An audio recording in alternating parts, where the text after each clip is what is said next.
Ay, magandang umaga. I-review natin ngayon ang bagong Galaxy Fit. Ito na guys, nakabox siya at ang ganda ng packaging. Buksan na natin ito na ang relo white version. Meron din itong black at yellow version. Napakagaan at may button sa left side.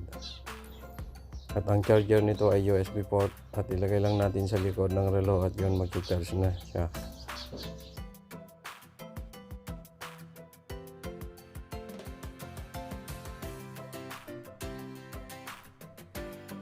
Meron din itong manual.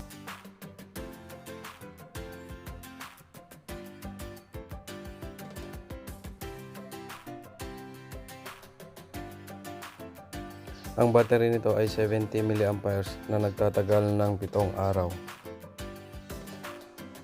Isuot na natin. Napakaganda at napaka-komportable sa kamay.